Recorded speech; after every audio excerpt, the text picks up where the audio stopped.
무더운 여름 잘 버티고 이겨내시기 바랍니다. 이 사람 몸은요, 하나님이 아주 신묘막측하게 창조를 해주셔가지고 금방 적응해요. 20도 막 넘어가고 24도 넘어가면은 막 더워서 이제 어떻게 사느냐 그랬는데 24, 5도 넘으니까 이제 시원하잖아요. 맨 처음엔 덥다가 30도 지금 넘어가지고 막 덥다 그러는데 이거 몇 년 또 지나면요 30도도 시원해요. 40도까지도 다 견딜 수 있고, 또 추위도 마찬가지. 하나님이 우리 몸을 얼마나 신묘막측하게 창조하셨는지 적응이 금방 됩니다. 그러니까 여러분, 올해 아마 처음이라서 그런데 잘 버티시고 이겨내시길 바랍니다. 신앙의 연륜이 깊어지면 깊어질수록 많은 사람들은 자꾸 무엇인가 새로운 체험을 하기를 원합니다.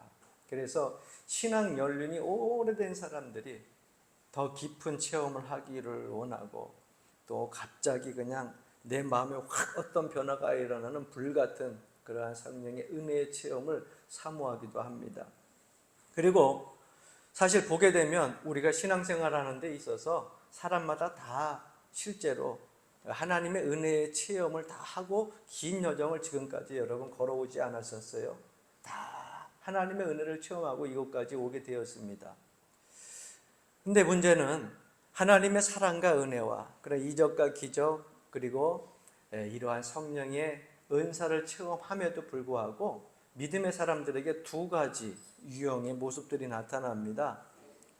첫 번째는 뭐냐면 그저 자그마한 하나님의 메시지를 통하여 가지고서 내 심령에 어떤 변화가 일어나서 은혜를 체험하게 되면 그 시간 즉시 그 후로부터 상승곡선을 타고 올라가면서 믿음과 신앙이 쭉쭉쭉쭉 자라나는 사람이 있어요. 멈추지 아니하고 계속해서 매 해마다 자라나는 신앙이 보일 정도로 모습을 볼 때마다 막 너무 그 사람을 볼 때마다 뿌듯하고 기쁠 정도로 자라나는 사람이 있어요. 반면에 어떤 사람은 아주 큰 은사를 체험하고 또 기적을 체험했는데, 분명히 하나님의 은혜를 수없이 많이 체험했는데도 불구하고 체험한 것 그 시간 그 날만 그렇고 여전히 그 삶 속에서나 신앙에서나 변함없이 계속해서 머물러 있는 사람들이 있어요. 오늘 본문에 나타난 이 야곱이라고 하는 사람은 과연 첫 번째 유형일까요? 두 번째 유형일까요? 첫 번째면 좋았으련만 좀 안타깝게도 이 야곱이라고 하는 사람은 두 번째 유형의 사람입니다.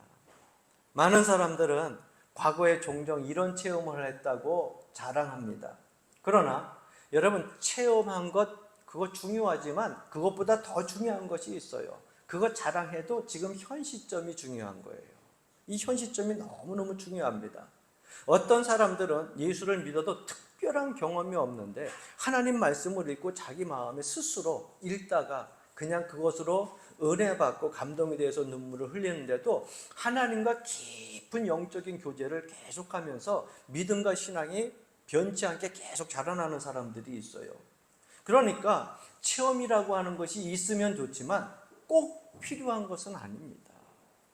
내가 하나님의 은혜를 체험하고 성령의 능력을 체험하고 그리고 신앙생활을 하다가 이적과 기사를 보면서 그러한 것들을 체험했다 할지라도 더 중요한 것은 뭐냐? 그러한 체험이 나에게 일어났을 때 내가 어떻게 반응하느냐가 중요한 거예요. 나에게 그러한 체험이 많이 일어났다 할지라도 내 생활에 변함이 없이 그저 옛 생활에, 옛 신앙에 그저 계속해서 머물러 있다고 하면 그 체험 큰 효과가 없습니다. 별 필요가 없어요.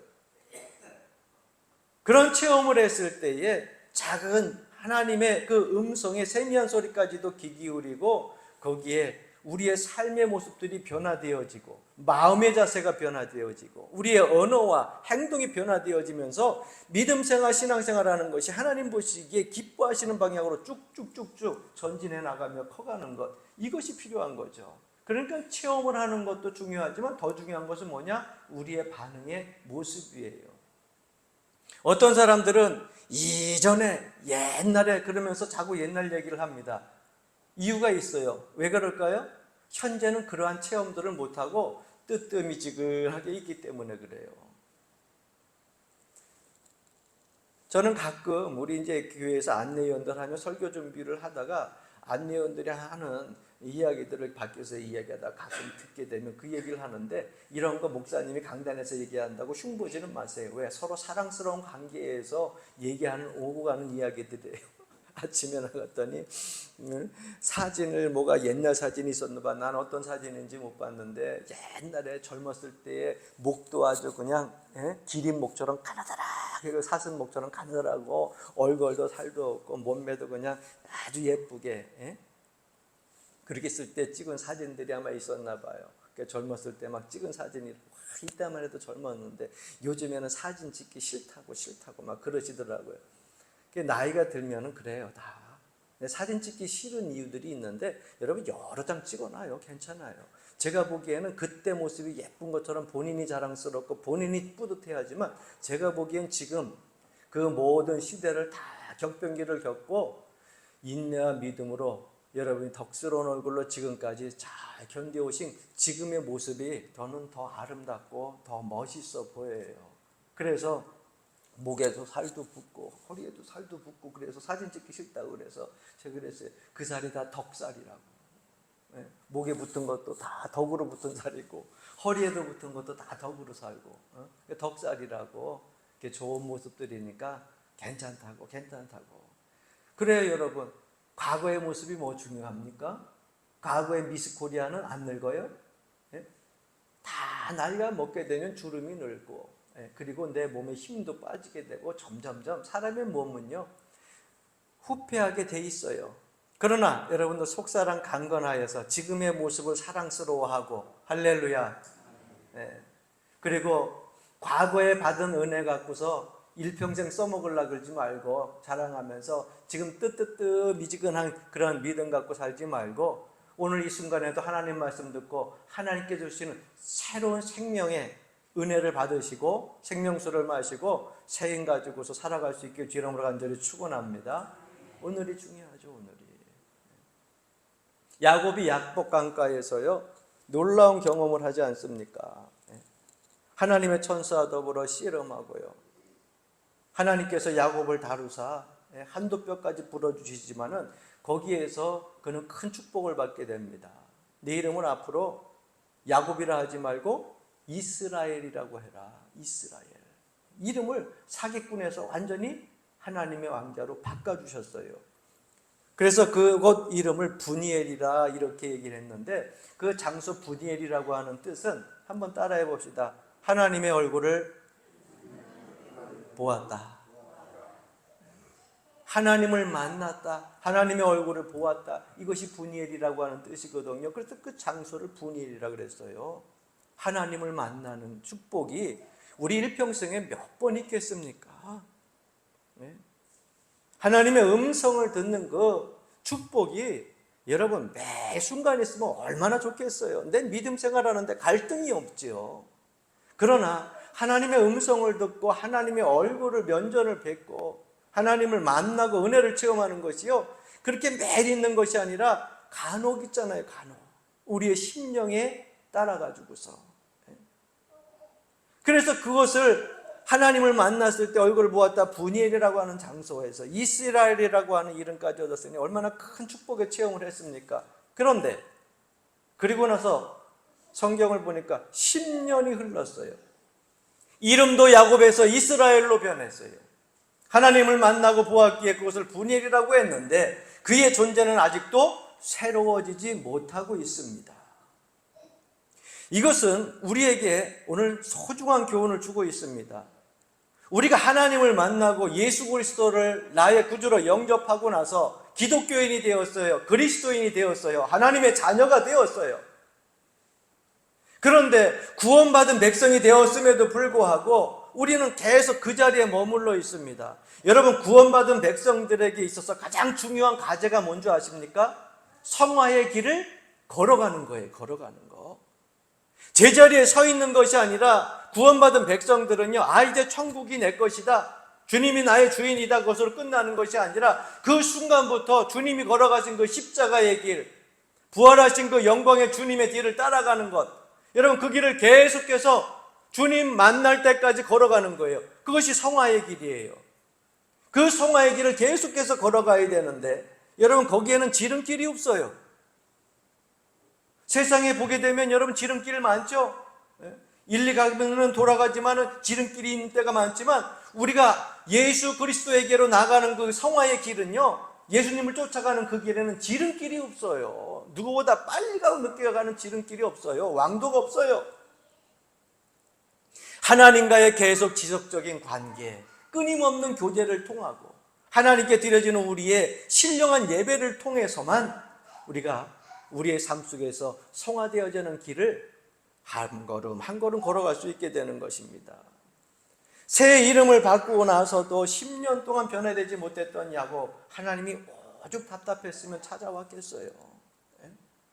여러분, 하나님이 찾아오게 만드시지 말고 여러분들이 먼저 믿음으로 계속해서 주님을 찾으시길 주의 이름으로 간절히 축원합니다. 할렐루야. 세겜이라고 하는 곳으로 다시 찾아와요. 세겜이라고 하는 곳에 다시 찾아옵니다. 아직도 야곱은 세겜이라고 하는 곳에 머물러 있어요. 그래서 하나님께서 찾아가셔서 베델로 다시 올라올 것을 명령하십니다. 창세기 33장 18절로부터 19절 말씀 보게 되면, 야곱이 밧단 아람에서부터 평안히 가나안 땅 세겜 성읍에 이르러 그 성읍 앞에 장막을 치고 그가 장막을 친 밭을 세겜의 아버지 하몰의 아들들의 손에서 100크시타에 샀으며, 이렇게 기록하고 있어요. 어디서 왔어요? 세겜에서 왔어요. 그래서 19절에서 그가 장막 친 밭을 세겜의 아들 하몰의 아들들에게 샀다는 것입니다. 그리고 보면 세겜이라고 하는 것은 지역명이면서도 동시에 그 지역에서 유력한 사람의 이름이었다는 것을 우리가 알 수 있어요. 그런데 거기서 어떤 사건이 일어난지 아십니까? 여러분, 창세기를 읽어봐서 알지만은 그 사건의 전모가 34장의 이야기입니다. 34장에 보게 되면은 야곱의 아들들만 있는 것이 아니라 야곱에게도 딸이 있었어요. 그런데 딸 중에 하나가 그 세겜 사람들에게 얘기해서 강간을 당하게 돼요. 그래서 세겜 땅의 남자들을 다 죽이는 사건이 일어나게 됩니다. 이렇듯 야곱이 이 세겜 땅에서 거하면서 좋은 일이 아닌, 유쾌하지 않은 일들이 일어나고 그것을 경험하게 됩니다. 그런데 그러한 땅에 있으면서도 이 세겜 땅을 야곱이 떠나지 못하고 있어요. 아직도 변화되지 못하고 주님이 기대하시는 인생을 살지 못하고 계속해서 유쾌하지 않은 그러한 땅에 머물러 있었다고 하는 거예요. 하나님이 하도 답답하니까 야곱을 다시 찾아와가지고 말씀하십니다. 그 말씀이 바로 오늘 본문 1절 말씀입니다.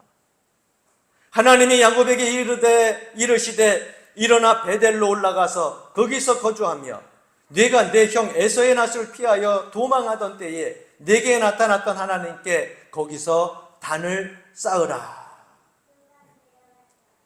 다시 베델로에 돌아가서 내가 과거에 너를 만나 주었던 그곳에서 다시금 나에게 예배하라. 그곳에서 제단을 쌓아라. 하나님께서 10년 만에 다시 찾아와가지고 너무 답답하니까 너 지금 뭐하고 있냐? 왜 기도 생활하지 아니하고, 왜 예배 생활하지 아니하고, 왜 너 전도 생활하지 아니하고, 신앙 생활하던 그 이전의 나를 만나서 헌신했던 그 모든 봉사의 열정들은 다 어디 가고 지금 이 세겜에서 세속적인 삶을 살면서 그렇게 머물러 있느냐? 하나님이 10년 만에 다시 찾아오자 비로소 야곱이 반응을 보이기 시작해요. 2절 말씀 보게 되면, 야곱이 이에 자기 집안 사람과 자기와 함께한 모든 자에게 이르되 너희 중에 있는 이방 신상을 들을 버리고 자신을 정결하게 하고 너희들의 의복을 바꾸어 입으라. 하나님이 찾아오셔서 말씀을 하시니까 야곱이 반응하기 시작하는데, 야곱은 스스로에게도 말하는 거지만은 자기 식솔들에게, 가족들에게 세 가지 명령을 하게 됩니다. 첫 번째가 이방 신상을 버려라. 두 번째, 나 자신뿐만 아니라 우리 모두가 자신을 정결케 하자. 그리고 세 번째, 의복을 바꿔 입고 베델로 가자. 자기뿐만 아니라 자기가 거느리고 있는 모든 식솔들에게 명령하는 거예요. 지시하는 거예요. 저는 이곳에 지금 이 말씀을 듣고 있는 저와 모든 여러분들이 야곱이 가족들, 식솔들에게 준 이 세 가지 지시는 오늘 신앙생활하는 저와 여러분들에게 주는 하나님의 메시지라고 생각을 합니다. 그 하나님의 메시지에 우리가 응답해야 될 지침 세 가지라고 생각이 되어집니다. 여러분, 하나님과 교제하는 데 있어서 우리가 반드시 해야 될 이 세 가지를 지금 야곱이 그 가족들에게, 식솔들에게 지시하고 있는 것이에요.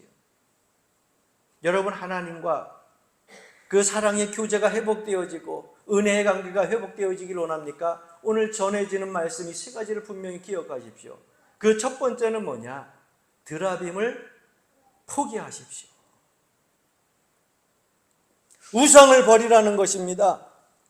야곱이 어느 날 하나님 말씀을 듣고도 아직도 자기의 가족들, 식솔들이 우상을 버리지 못하고 있는 모습들을 보게 됩니다. 특별히 야곱을 사랑하는 아내 라헬이요, 가지고 있었던 우상, 그 우상에 야곱은 주목하기 시작했어요. 어떤 우상인 줄 아세요?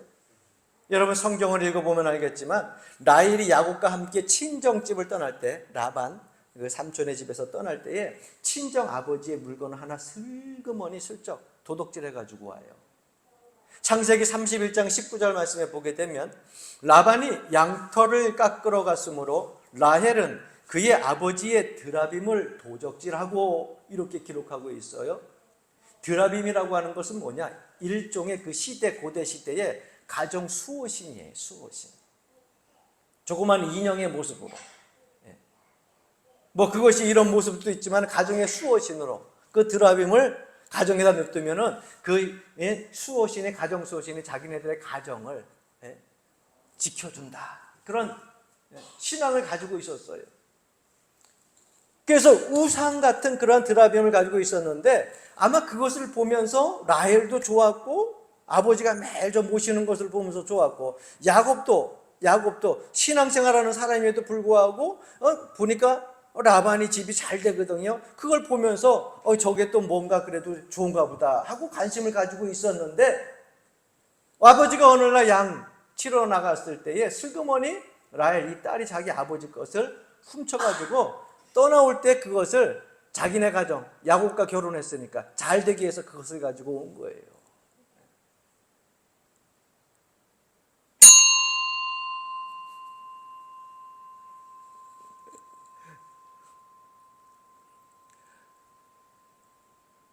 시간이 조금 필요해요. 자, 저를 보시고요. 여러분, 우리도 세상을 살면서 예수 믿기 전에 세상적으로부터 계속 교육받은 어떤 가치관들이 있어요. 세상에서 교육적인 그러한 인격도 교육을 하지만 성공에 대하여서 계속해서 우리들에게 교육을 합니다. 그러다 보니까 옛날이나 지금이나 변하지 않는 것이 있어요. 많은 사람들은 명예욕 못 버리고요, 성공욕 못 버려요. 내가 가정을 살려야 된다, 가문을 살려야 된다, 부모를 먹여 살려야 된다, 내가 모든 사람들 위에 서야 된다, 군림하려고 하는 그런 모습들 때문에, 그러다 보니까 가장 필요한 것이 뭐냐? 그죠? 요즘 시대에는 돈 많으면은 회도 마음 놓고 다닐 수 있고, 먹고 싶은 거 마음대로 먹을 수 있고, 좋은 집도, 좋은 차도, 좋은 옷도. 그래도 세상 성공이라고 하는 것은 역시 뭐니 해도 머니가 최고야. 이게 세상적인 가치관이에요. 그래서 가끔 가다가 저는요, 믿음의 청년들하고 이야기하다 깜짝 놀랄 때가 있어요. 물론 젊었을 때 그런 생각을 가지고 있지만 그래도 여러분, 그리스도인 아니에요? 하나님을 아버지라 부르고 예수 그리스도의 피값으로 죄에서 구원받은 백성들이 사는 모습들 속에서 세상적인 가치관이 우리가 가지고 있는 신앙적인 가치관보다 훨씬 크다고 하는 것은 한 번쯤 우리가 갈등을 가지고서 깊이 고민해 봐야죠. 목사님, 뭐니 해도 머니가 최고예요. 돈이 최고죠. 여러분, 세상에서 우리가 배운 교육적인 가치관이 내 머리와 내 온 몸과 마음을 사로잡고 있는 거예요. 돈이 없으면 여생이 불안해. 노후가 안정되지가 않아. 그래서 자꾸 돈 그러는데, 여러분, 그 돈 때문에 하나님께 대한 사랑과 은혜를 잃어버리고 내가 가지고 있었던 믿음의 모든 기초의 모든 벽돌, 단계들, 건물들이 무너진다고 하면 여러분, 그 돈 포기하십시오. 믿음보다 중요한 것 없어요. 영적으로 사는 것보다 육신으로 사는 것이 더 중요할 수가 없어요. 우리들에게 주어지는 드라빈이 뭡니까? 어떤 물건이 아니에요. 하나님과 나 사이에 내가 하나님과 좀 깊은 교제를 하고 하나님 은혜 가운데 살려고 할 때 그 사이에 자꾸 끼어드는 그 존재가 바로 드라빔이고, 그것이 여러분 보이지 않는 우상입니다. 그거 포기하지 않으면 우리는 10년이나 아니면 20년이 되어도요, 우리는 베델로 올라갈 수가 없어요. 여러분, 우상의 정의를 뭐라고 정의할 수 있어요? 신약 성경에 보게 되면 가장 강력한 우상을 뭐라고 얘기하는지 아십니까? 탐심이다, 이렇게 얘기하고 있습니다.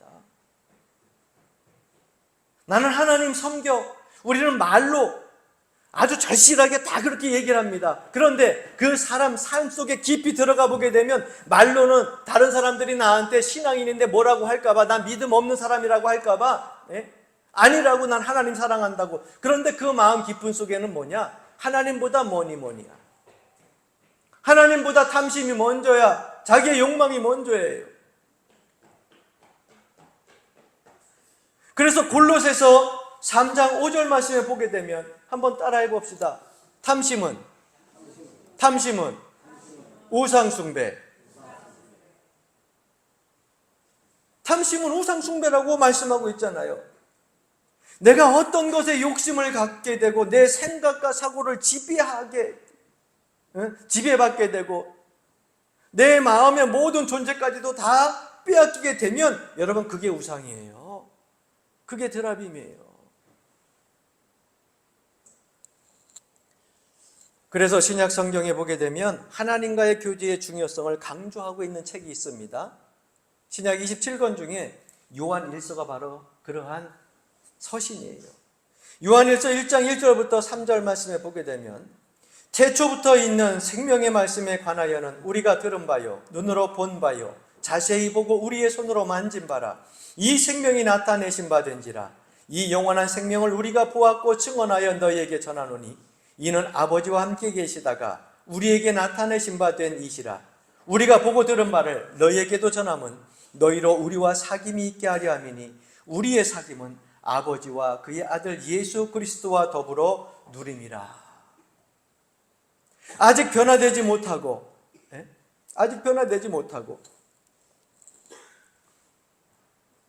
승리하지는 못하는 그러한 삶의 모습 속에 하나님의 교제가 얼마나 중요한지 요한일서에서는 분명히 하나님과 사귐의 중요성에 대해서 말씀하고 있어요. 여러분, 하나님과 교제하면서 사는 것이 얼마나 여러분 놀라운 특권인지 모릅니다. 그래서 이 요한일서의 요한은요, 마지막 장 마지막 절 5장 21절 말씀에 보게 되면 이렇게 기록하고 있어요. 자녀들아, 너희 자신을 지켜 우상에게서 멀리하라. 골로새서에서는 우상, 그건 탐심이라 그랬는데 너희 자신을 지키려면 어떻게 되느냐? 우상에게서 멀리하라. 이것이 요한일서의 마지막 교훈이에요.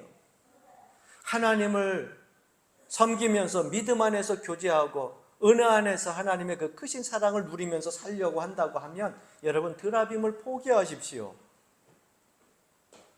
내 심령의 우상을 멀리하십시오. 숨겨두었던 드라빔을 포기해야 우리가 하나님과 관계가 회복되어집니다. 할렐루야. 두 번째는요, 깨끗해야 합니다. 자신을 정결케 하라는 겁니다. 여러분, 내 자신을 정결케 하라고 하는 것은 몸만 씻으라는 것이 아니에요. 요즘 더우니까 여러분 샤워를 자주 하게 되죠. 우리나라 물 잘 나오니까 얼마나 감사해. 여러분, 더운 것만 가지고서 이 날씨가 왜 이렇게 더울까, 땀이 많이 날까 그러면서 그것 때문에 불평하지 말고 저 소말리아나 이스라엘 생각해 보세요. 수돗물 틀은 위에서 샤워기에 쪼로록 흐르는데 우리나라 지금 상수도 아이고 뭐 찬물부터 더운 물까지 얼마나 잘 나와요. 더우면 샤워할 수 있는 물 풍성하게 쏟아지는 거. 좋은 거 놓고 감사해. 좋은 거 놓고 와요. 할렐루야. 그래야 여러분 이겨낼 수 있고요. 감사가 넘칠 때 더 감사 조건들이 많아지는 거예요. 더럽혀진 마음들, 이 마음들을 깨끗하게 씻어버리고 베델로 돌아가라는 겁니다. 하나님께 쓰임 받기를 소망하세요? 에이, 그냥 믿다가 지금까지 왔는데 이렇게 살다 가지. 하나님께 마지막 시대까지 여러분, 생명이 끝나는 날까지 여러분 쓰임 받기를 원하십니까? 그렇게 소망하십니까? 저는 여러분들이 그렇게 사시길 주의 이름으로 간절히 축원합니다. 뭐 나이 든 게 대수예요. 60이면 어떻고 70이면 어떻고 80이면 어때요? 120세까지 살아도 괜찮아요. 그런데 그 마지막 그 사는 그 순간순간 그 나이가 드는 그 시간 속에서도 하나님께 대한 소망을 잃어버리지 말고 믿음 안에서 사시기를 바랍니다. 모세는 80세에 애굽에서 이스라엘 백성들을 이끌어내는 지도자로 쓰임받았고요.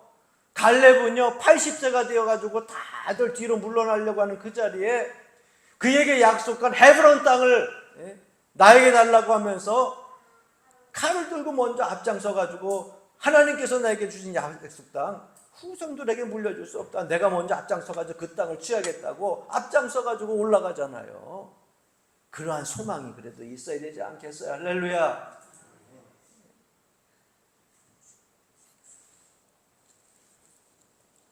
여호수아 3장 6절 말씀에 보게 되면 이스라엘 백성들을 데리고 요단강을 건너갈 때 주께서 그들에게 주셨던 말씀을 보세요. 여호수아가 또 백성에게 이르되 너희는 스스로 성결케 하라.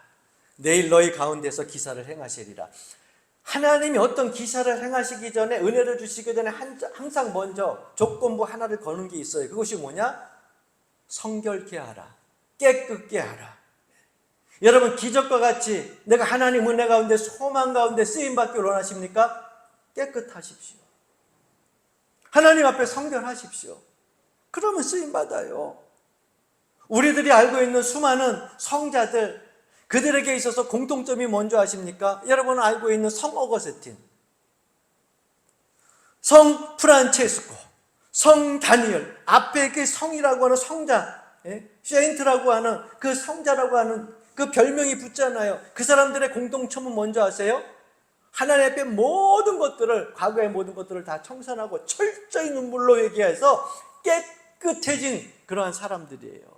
그런 깨끗한 삶을 살아간 사람들 앞에 세인트, 성자라고 하는 별명이 붙는 거예요.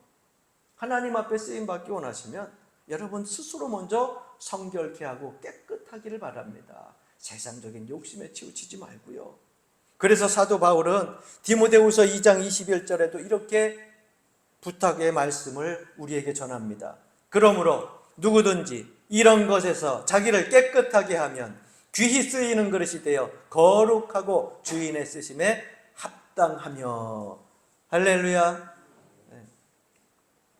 뭐 위대한 대통령만, 뭐 위대한 정치, 위대한 사업가만, 위대한 또 종교인 목사님들만 하나님이 쓰시는 거 아닙니다. 아주 평범한 여러분들, 가정의 주부들도요, 한 아이의 어머니라 할지라도요, 다른 사람들이 이름도 모르고 얼굴도 모르는데도요, 하나님께서 그 그릇을요, 큰 그릇보다도 더 소중히 쓰고 있다고 하는 사실을 깨끗하기만 하면 하나님이 쓰신다는 걸 여러분 잊지 마시기 바랍니다. 제가 보니까는요, 큰 그릇이 많이 쓰여요? 작은 그릇이 많이 쓰여요? 내가 보니까 작은 그릇이 많이 쓰여. 밥그릇은요 하루에 3시 3끼 꼬박꼬박 쓰여. 아침 먹고 설거지하고 점심 먹고 설거지하고 저녁 먹고 설거지하고. 그런데 여러분 큰 그릇 있잖아요. 1년에 잔치 때는 한번 나올까 말까 해. 그래요 안 그래요? 그렇잖아요 여러분. 그러니까 여러분 사실 큰 그릇은 별 쓸 데가 없어. 어쩌다가 한번 쓰는 거지. 그런데 작은 그릇은요 계속해서 쓰여지는 거예요. 필요할 때마다. 하루 한 끼 밥 먹는 게 얼마나 중요한데. 네? 얼마나 중요한데요. 날마다 필요한 것은 큰 그릇이 아니라 작은 그릇이에요. 그 작은 그릇도 깨끗하기만 하면 하나님께서 존귀하게 쓰실 줄로 믿습니다. 세 번째, 옳은 행실, 즉 의의 옷을 입으시기 바랍니다. 의복을 바꾸는 거예요.